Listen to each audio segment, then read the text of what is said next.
Well, hello, fifth graders. Our lesson today is lesson 79, and it's talking about equivalent fractions. And in equivalent fractions, there's one rule that we have to remember from before. First of all, it's this rule here. Any number times 1 equals that number, like a mirror looking back at each other. And it's the same in fractions, right? 1/2 times 1 would equal 1/2. Well, when we're talking about equivalent fractions here, we have to look at what is another way that we can express the number 1 in fractions. And in fractions, I wrote it right inside the number 1 there. 3/3 is the same as 1.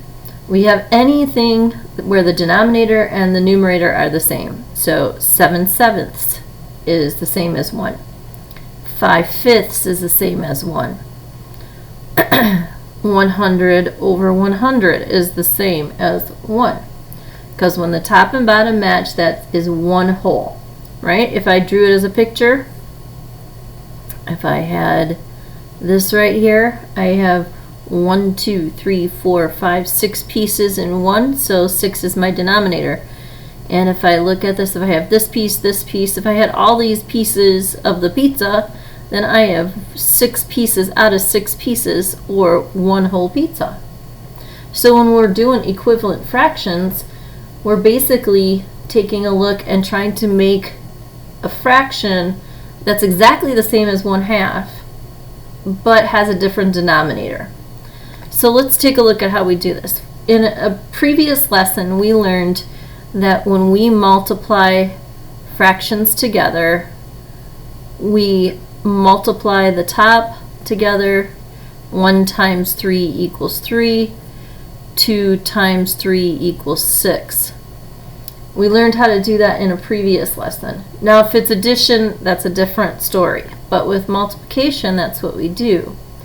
And so in that case, we'd end up with 3/6. So if I have 1/2, the same is 3/6. Okay? We're going to look at a different example, something that's not just 1/2, because 1/2 is a fraction that we usually can say if I multiply the top by 2 and get the bottom, then it's equal to 1/2. And we can kind of figure that out. So let's take a look at some other examples here. Okay. If I had 1/3 times some type of 1, and I want the denominator over here, let's say, to be 18. If I want the denominator to be 18, what do I have to multiply 3 by to get to 18? 3 times blank equals 18. 3 times 6, so we have a 6 on the bottom. Well, whatever I do to the bottom, I need to do the top in order for it to be equal to 1. So I'm going to put a 6 up on top here then. So now if I do the top, 1 times 6 is 6. We have 6/18. So 6/18 would be exactly the same as 1/3. And we can do that whether we have the numerator, denominator, whichever piece we already know, we can figure out what the answer should be. So in this case, we knew the denominator. Well, let's say this time we know the numerator. Let's say we know we want to do 2/3 times some number, and we're going to have our numerator, let's make it 8. Okay. So now I have to figure out, what's my denominator going to be? What number do I need down here on that, under that, as the denominator? 2 times what equals 8? 2 times what equals 8? Well, you'd probably figure out that 2 times 4 equals 8. So we'd have a 4 on the top. And of course, whatever I did to the top, I would have to do to the bottoms to make it equal to 1. So 4/4. So 2 times 4 is 8. 3 times 4 is 12. So I would have 8/12 as an equivalent fraction to 2/3. Okay. what if we I'm going to do one more with you here, and then we'll stop for today. Okay. Actually, maybe two ideas, because I also want you to know about making equivalent fractions to add. So one of these type of things, what if I have 3/4 is equal to blank, and I have 100 as my denominator? Well, I have to figure out how many 4s, 4 times what is 100. And if I didn't know for sure, I would do 100 divided by 4. And then I would come up with the number 25. Okay. So if I wasn't sure, I would take that number and divide it by the 4. Okay. So 25 is the number that I need to multiply both of these by to get that 100 on the bottom. So I'm going to multiply by 25 here. We're going to multiply by 25 up here. 4 times 25 is 100. That's what we're going for. 3 times 25 is 75. So we'd have 75 100ths. 75 100ths. All right, one more thing that we're going to look at. And that's example 3 on page 512. Example 3 on page 512. So if you have your math books handy, let's get to that example and take a look at what it's asking you. Okay.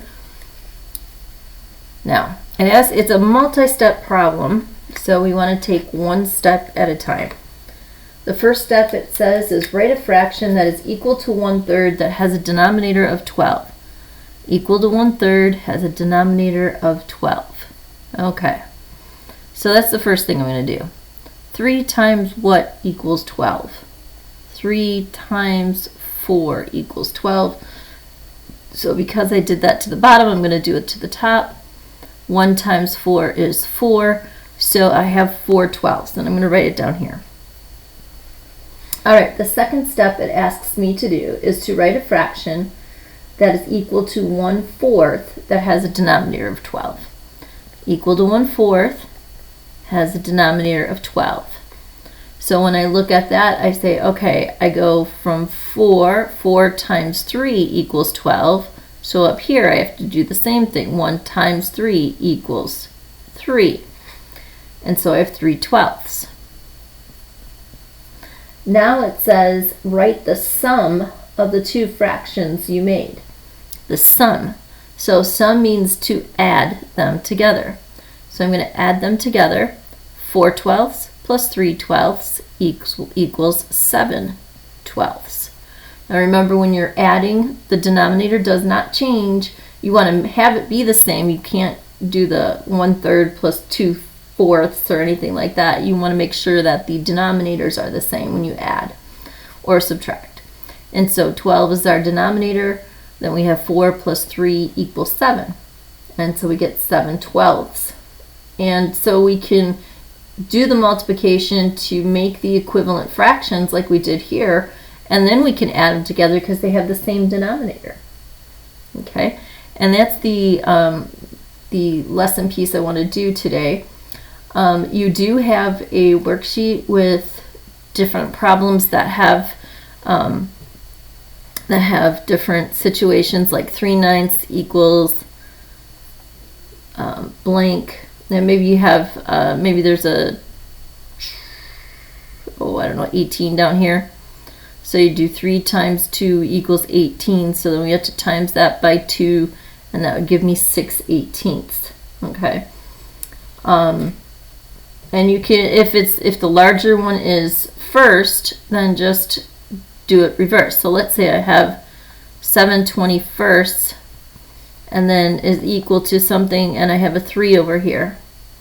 So then ask yourself, 3 times what equals 21? Well, 3 times 7 equals 21. Go this way with it. And then blank times 7 equals 7. What times 7 equals 7? 1. Or you could just do the division. You could just make it 20. Let's do that. And just do division for it too. Because you can do multiplication or division as long as it's the same. I don't think yours are like that today, but I just want to throw it out there for those of you who probably would be ready for it. Okay, so if I'm looking for what number belonged here, and I have this, well, I know that 21 divided by 7 equals 3. So here I'd have to divide by 7. 7 divided by 7 is 1. And that's where we get our 1 from. Okay. I think most years will be multiplication, though. I don't think you'll have any divisions. But if you do, you can always look back at this video and double check how to do that. Hopefully it's going well. I miss you guys, and we'll talk to you soon.